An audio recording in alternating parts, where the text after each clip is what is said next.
Hi everyone, welcome to Hazel Grove Garden. We've been out shopping today and I thought I might just show you our purchases.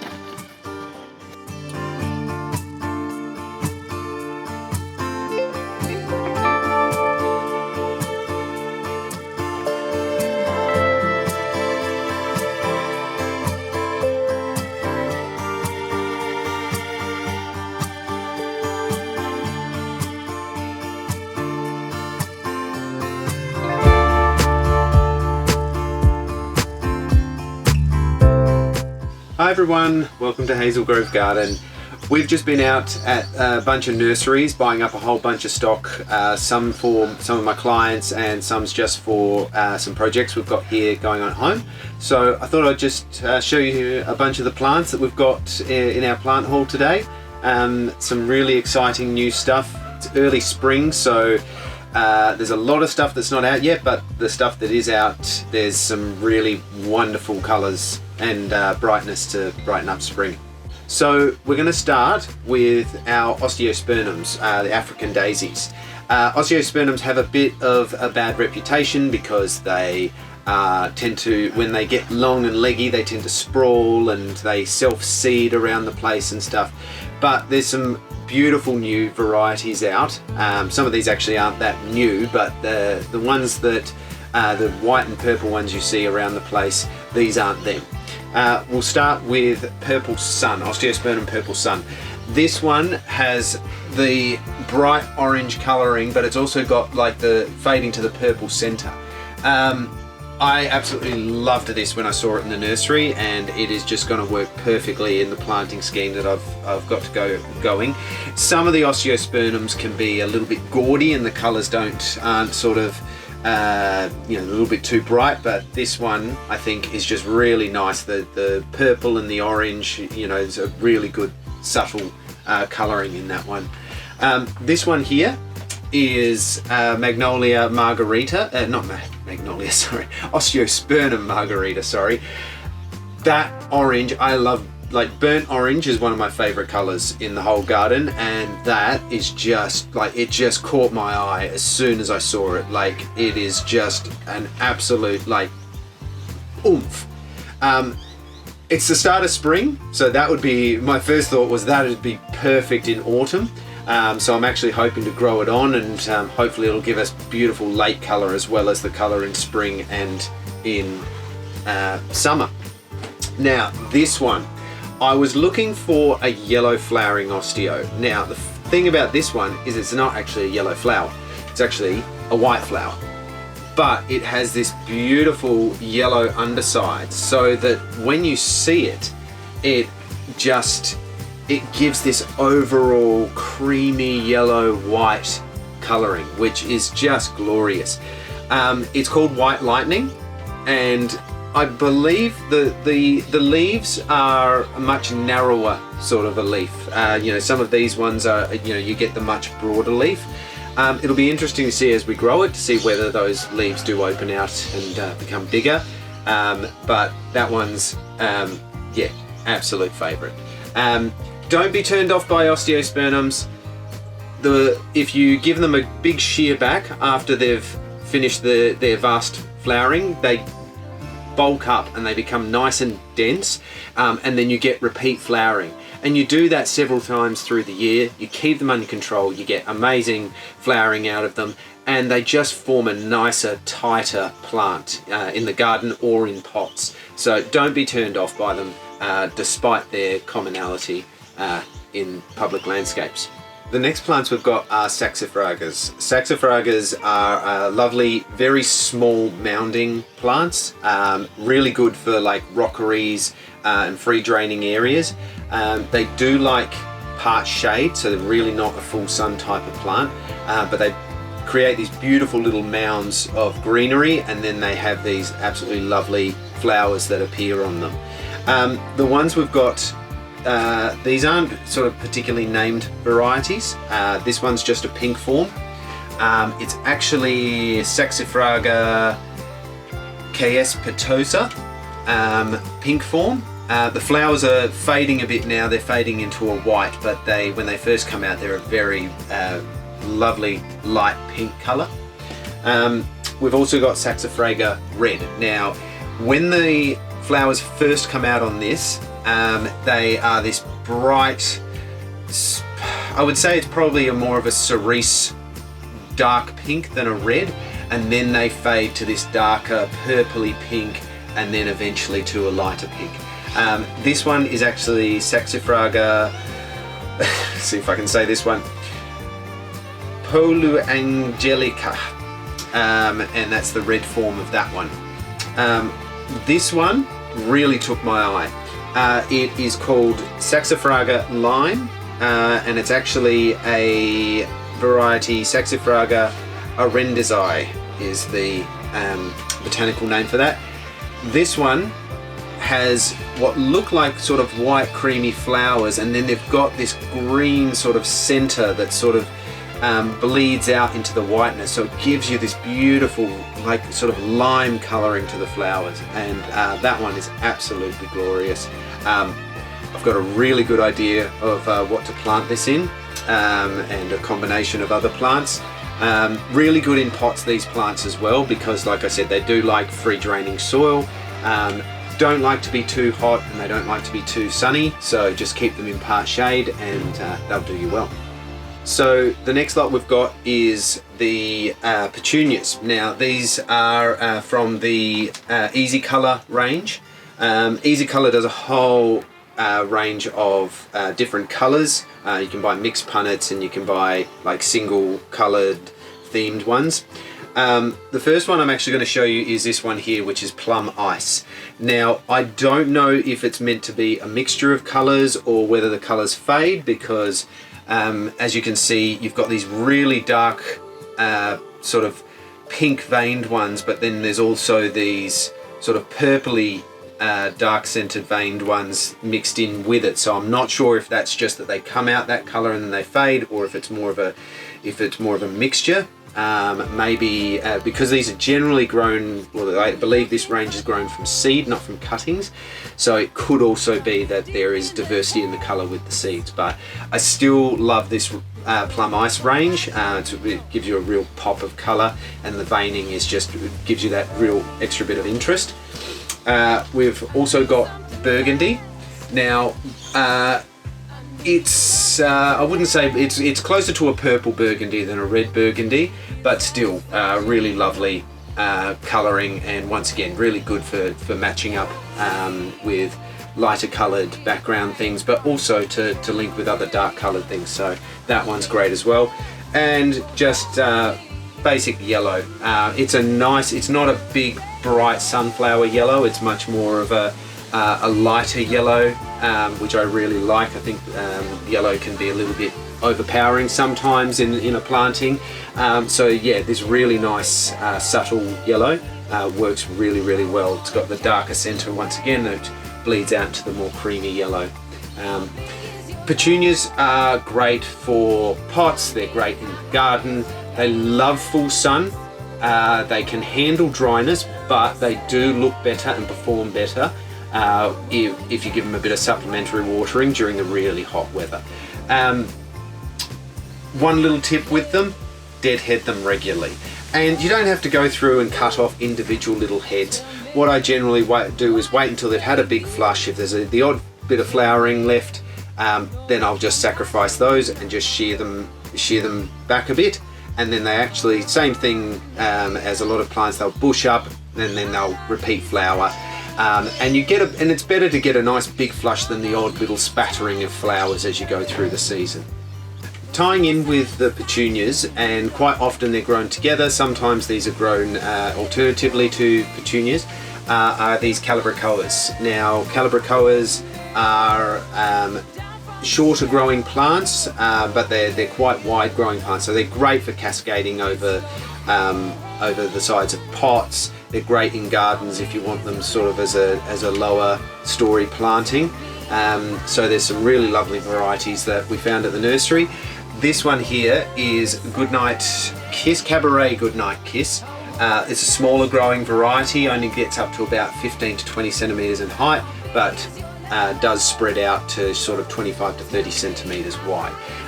It's got beautiful the colouring on this flower just caught my eye. It's just the beautiful sort of purpley pink with the shock of yellow in the centre.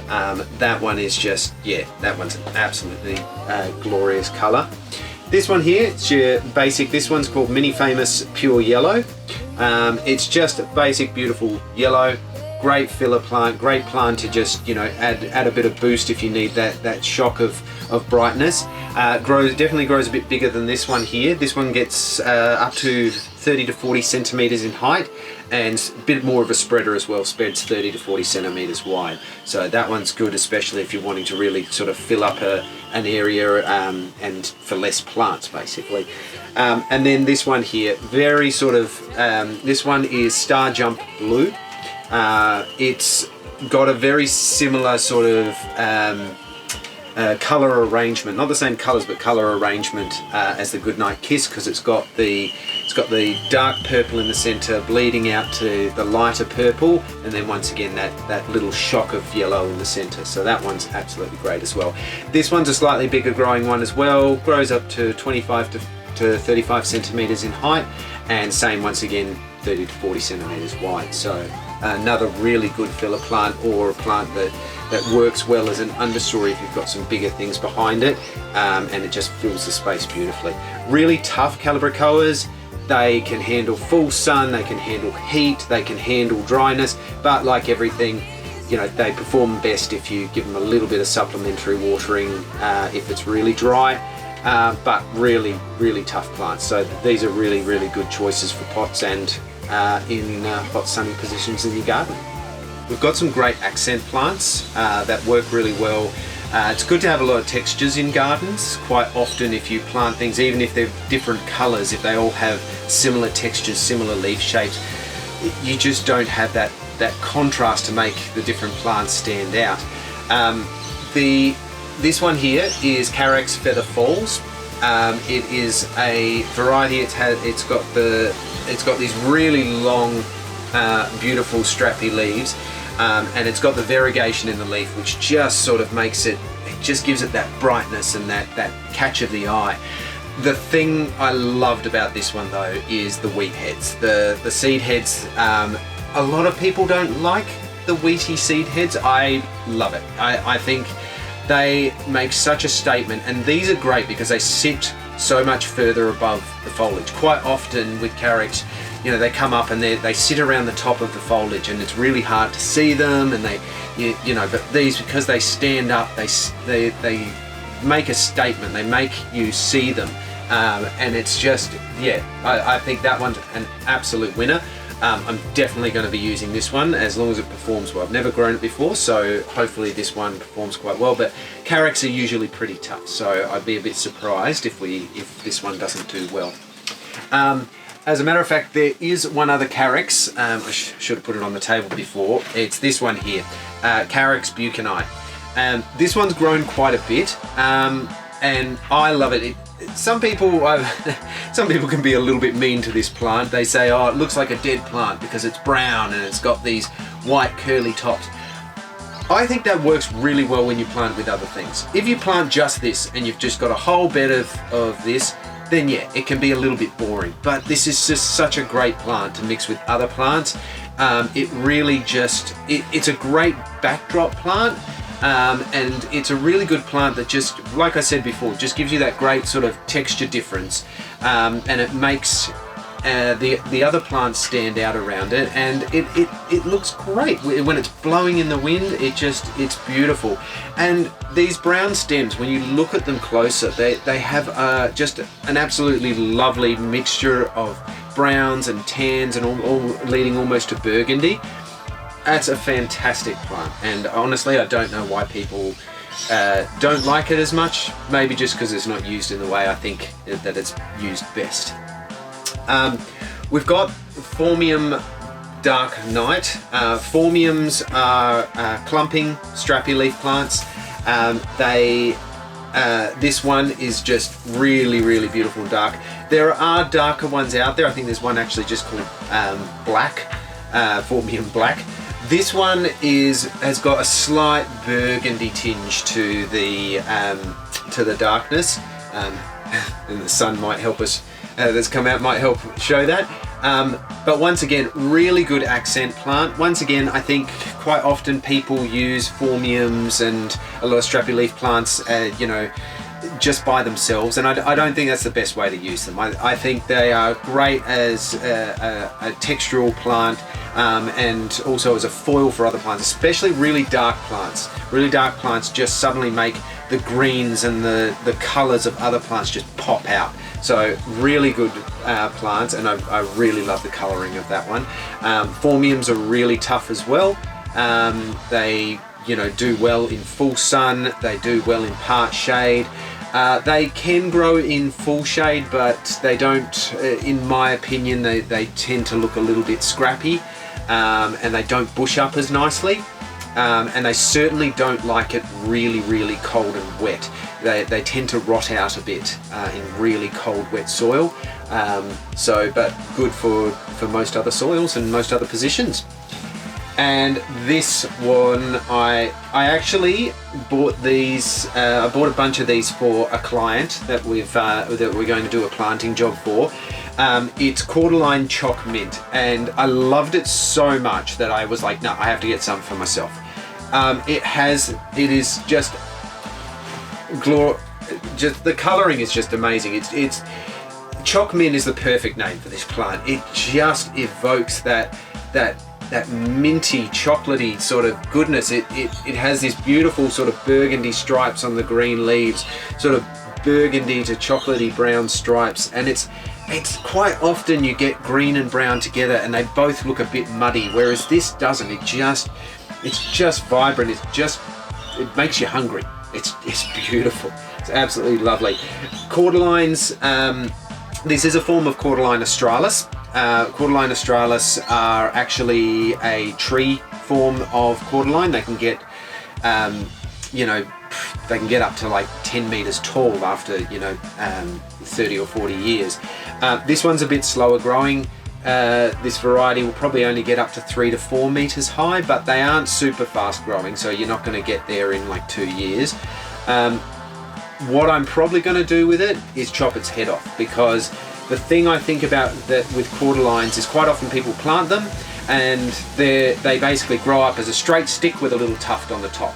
I actually think they look great multi-stemmed, and the way you get them to form multi-stemmed, you can either wait until they flower, and then usually they'll put up new shoots once they start flowering, but that can take a while and you might end up with a really tall plant before it starts to flower. Or you can do what I'm going to do, and I know it's scary, but you basically chop its head off. You chop its head off and it'll stimulate new shoots, and you'll usually get 3, 4, 5 new shoots coming out from the side. And then you let them grow up and you get these beautiful multi-stem forms. So cordylines, really tough, really tough, really drought tolerant. You know, but as with everything, give them some, you know, give them a little bit of love and you'll get a much better looking performing plant, rather than just sticking them in dry rocky soil with no supplementary watering at any time. They'll survive that, but they don't look their greatest, as with most things. But it's if you can't water, if you've only got cruddy soil, they'll survive anyway. But absolutely stunning plant. I love this one. You might be able to hear the rain's just started, so I'm quite glad that we decided to do this video inside the greenhouse today. We've got some Achilles. This one's called Desert Eve. Achilles have this lovely ferny foliage, and then they have these beautiful umbels of flowers, which is basically like a little collection of flowers all in one tight little flower head. Their Achilles are really tough, and the flowers are absolutely loved by insects, like especially butterflies and bees. They absolutely love Achilles. Desert Eve range has a bunch of different colors. I really like this one, which is terracotta. It comes out sort of a bit orangey, a bit pink, and it opens up to a brighter orange color and then fades to a more terracotta color. So it's really lovely, and Achilles like a full sun. They really like the heat. They do really well in hot positions. This was another Carex. I should have probably done it with the last bunch of plants. This one, oh no, sorry, not a Carex, sorry. This is a Lamandra Frosty Top.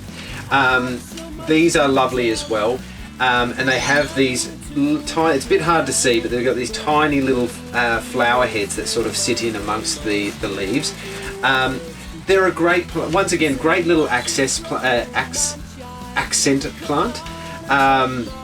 And this one is not a very large one, it's a smaller growing Lamandra, only gets to around 20 centimetres in height.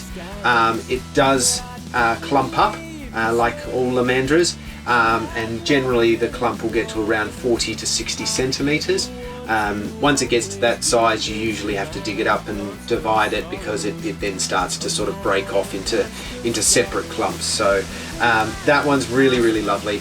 It has this sort of grey, bluey green foliage, which is really, really nice. Sort of not as glaucous-y blue as some of other plants, but that's lovely. But the reason it's called Frosty Top is the new growth. When the new growth comes out, it has this sort of frosted, not white, but grey frosted sort of colouring to it. It's really lovely. Unfortunately, it hasn't got the new growth on it to show you at the moment, but yeah. It's a really good one. I've got this Coreopsis Desert Coral. Coreopsis are great plants. It's very small at the moment, but I don't see Coreopsis around a lot. I think they're a really great plant to use. They do need to be sort of pruned after each flush of flowers, just because they tend to sort of flop and fall apart and become leggy otherwise. But the colouring of the flowers are lovely, and I haven't seen this desert coral one before, so I'm really, really excited to see what that one, how that one comes out. I just bought it to sort of grow it on and as a bit of an experiment. Probably put it in a pot rather than in the ground, just because I've only got one of them. But yeah, really excited to see what that one, how that one comes out. And also got this lovely Lamium. It is called Lamium Sensation. Has the variegation as a lot of Lamiums do, but it has this little pinky, as it sort of ages, it gets this sort of pinkiness to the tips that sort of bleed more into the variegation to make it. So yeah, it's really lovely. It has pink flowers as well. Lamiums are great. Once again, they're a low-growing ground cover plant. It's really, really good for underplanting, but I think they work great in pot combinations when you're doing a bunch of pots. They're great because they sort of spill over, and they work really well as your spiller in your pots. So yeah, that was a really good one as well. So I got a bunch of euphorbias as well. Euphorbias are great plants. There's lots and lots of different varieties of them, and for lots of different conditions. All three that I've got here are drought tolerant once established, but they don't like to be bone dry. They will grow in full sun exposed positions, but really for these three varieties, I would really recommend putting them in partial shade, because the colouring looks better than full shade, plus also these ones are just a little bit more sensitive to heat and wind, and they just seem to do better if you just give them that little bit slightly more protected spot. First one is Euphorbia Ascot Lilliput. This one is a form of Euphorbia martinii, and it's a small growing Euphorbia. Only gets up to about 30 centimeters in height by 30 centimeters wide. So it's a great little compact one. As with all euphorbias, it has the lovely lime green coloured flowers, and it has a bit of a pinky red colouring to the new tips before the flowering comes. So that one I really love that one, and it's great in pots because it doesn't grow as big. This one is Craigieburn. This one is a form of Amygaloides, Euphorbia amygaloides. It has, as you can see, the really beautiful dark purpley coloured foliage. So once again, a great foil for other things, and especially its own flowers, which, you know, once again are this bright green, and it really, the darkness of the foliage really sets off the lime green of the flowers. So that one is a great one as well. A bit bigger growing, this one grows to about 60 centimeters in height, gets to about 80 centimeters wide. So a bigger one might be, for a bigger pot, it'll be okay, but great in the garden. And then we've got Euphorbia Rudolph. I love Rudolph. It's a form of Euphorbia martinii.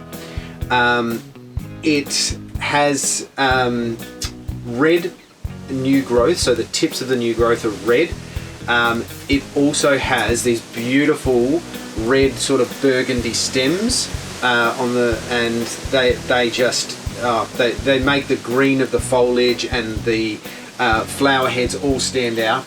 But also the flowers themselves have this little sort of red burgundy eye to them. So you've got this, so you've just got the touch of burgundy red all the way through it that's just popping.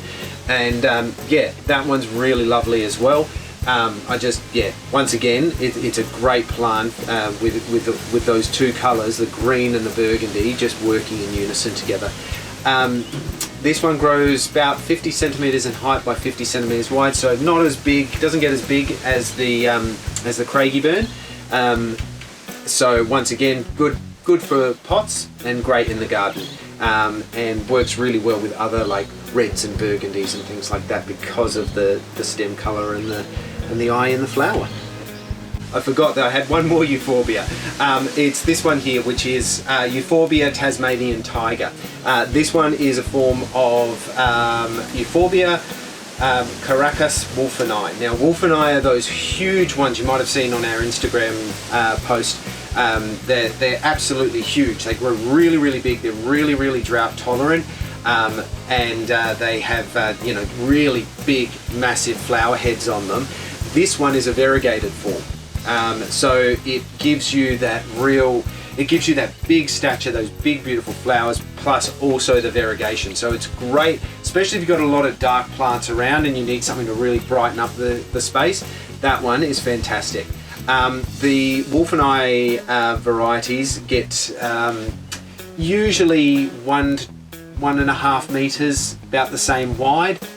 So they're a very big one. Really not.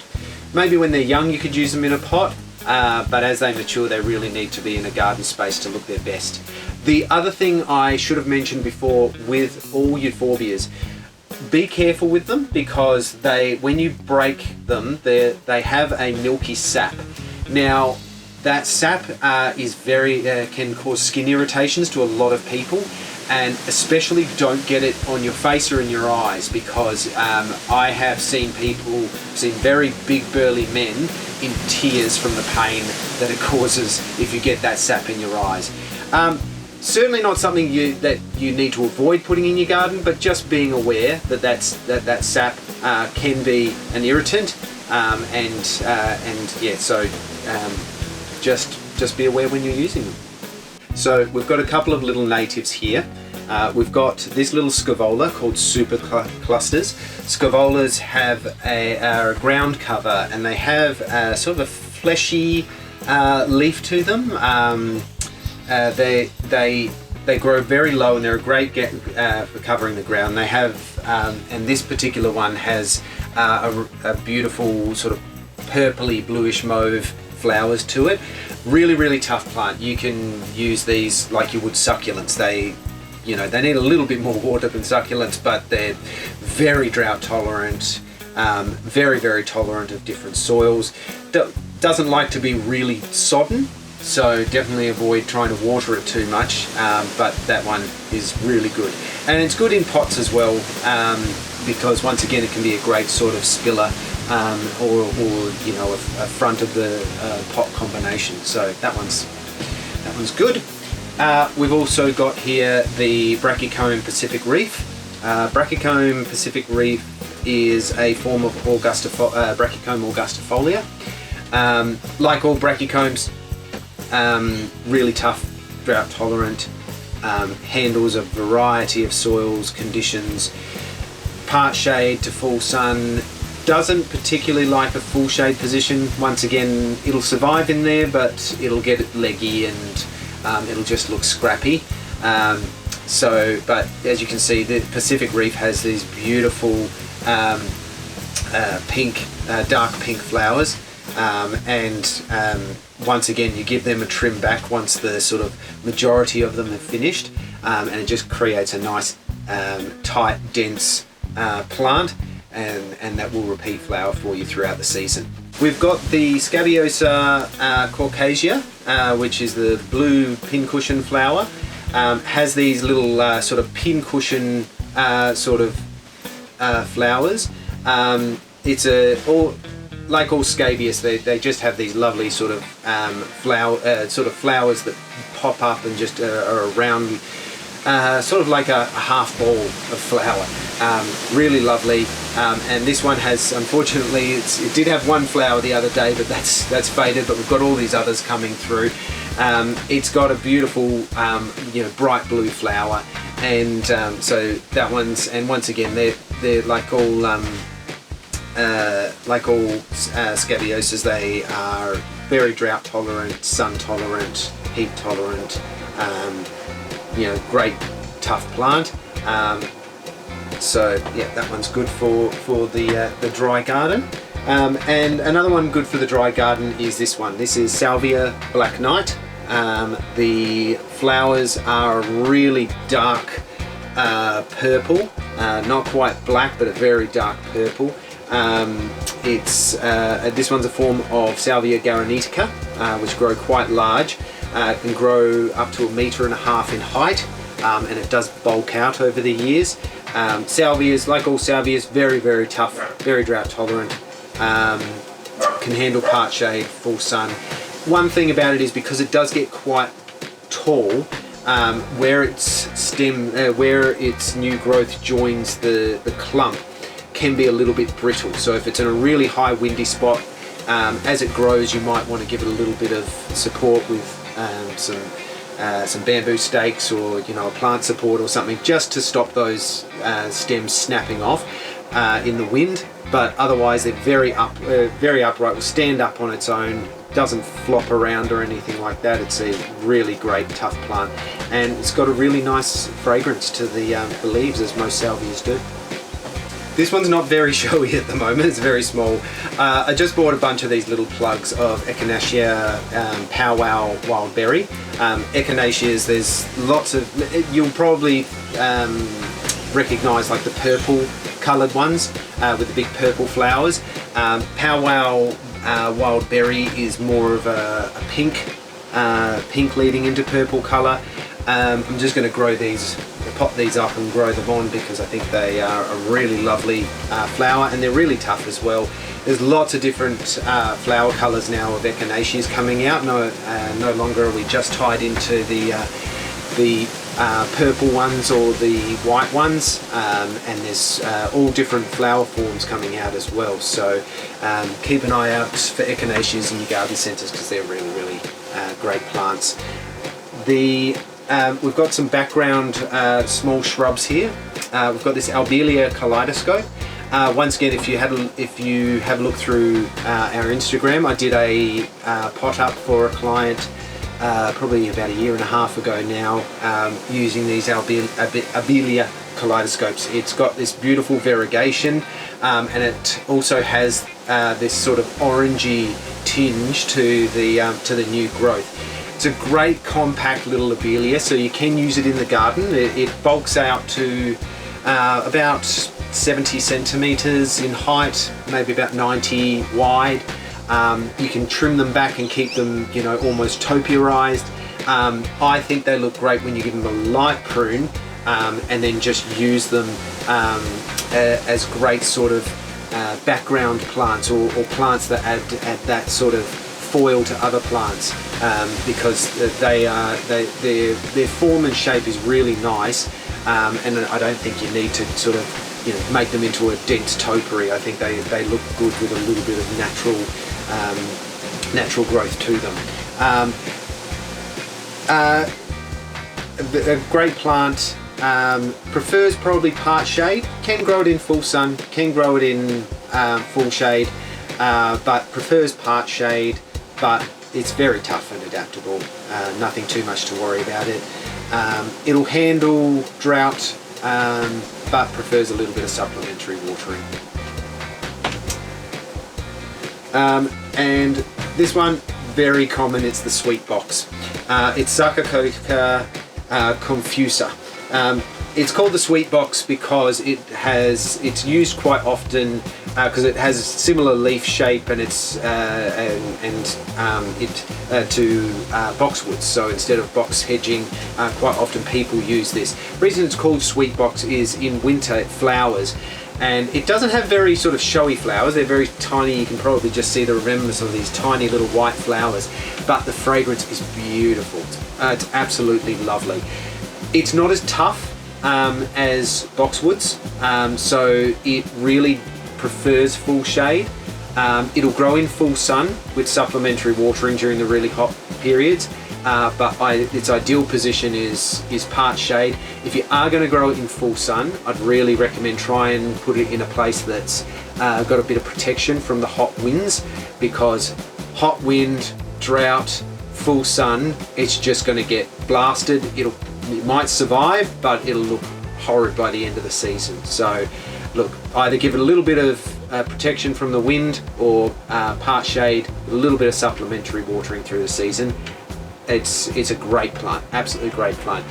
Last of the plants that I've got are some, wouldn't really call them rarities, they're just not grown as commonly as other things. You might have to look a little bit harder for these. You probably won't just see them down at Bunnings or your local nursery regularly. They're all from a specialist nursery here in Victoria called Nishiki Nursery. They have a great range of plants, you know, from South America and Asia, things that aren't, like I said, as commonly grown, but absolutely fantastic nonetheless. So the first one we've got is Pseudopanax lesonii purpurea. Its common name is the coastal purple five finger. It's a really tough plant, likes full sun, prefers a little bit of water, not super amounts of water, but a little bit of water during the hotter, drier, windier weather. It's got this beautiful tropical sort of look to the leaves. They're almost fleshy, somewhere between fleshy and leathery, I would say. So it's a really tough plant. It has really these beautiful dark leaves, which get deeper as the season goes on. As the season goes on, the colouring just gets deeper, and it's got this beautiful light green growth. Medium-sized shrub, grows maximum 2 meters by 2 meters. Happy to be pruned though, so if you want to keep it a bit smaller than that, give it a prune once a year to keep it in check. But yeah, really lovely foliage plant. Now the next two are both Physocarpus opulifolius, or ninebarks. These are really common in North America. Not grown very much here in Australia, and I don't know why, because they're really tough, really drought tolerant. They're a great shrub. Amazing autumn colours. Overseas there's so many different varieties now, whereas in Australia we don't grow them very much. This one's called Nishiki's Red. So Nishiki's Red is a purple leafed form. It's not so purple now, but the purpling does deepen, I believe, in let's have a look here. Yeah, it's got sort of a slightly red tinge to and a burgundy colouring to the bark. Has a slightly red tinge to the new growth, and then as the season goes on, the purpling in the leaves, they just get darker and darker. Very similar to this one. So that one's absolutely great. The reason why they're called ninebark is as they mature and they get older, they have this sort of almost this textured, almost peeling sort of looking bark. It's really lovely. So that one's Nishiki's red. This one here is Nishiki's orange. This one has a more sort of orangey colour to the bark, and same with the new growth, much more sort of orangey colouring to the new growth on the leaves. And once again, the leaves go, as the season goes on, they get a little bit more orangey. Both of these Physocarpus are deciduous, so they will drop their leaves in winter. But like I said, as they mature, that bark just really stands out, and it adds another dimension to your winter garden. But they also have amazing autumn colour. Like they both go this sort of orangey, bright red, colouring to the autumn leaves. They're great, especially if you don't want a big, huge tree like a red maple or something like that in your garden. They only get up to about 2 meters in height and about 1 meter wide. So they're great for smaller to medium gardens if you haven't got that space for some big, huge autumn tree. That's pretty much it, guys. That's our plant haul for today. Thank you for tuning in. Check out, subscribe, and keep up to date, because we're going to have a bunch of videos coming up where we're planting up a bunch of this stuff into pots, and we'll be doing a bunch of gardening projects around my own garden. So yeah, stay tuned, and we'll see you next time.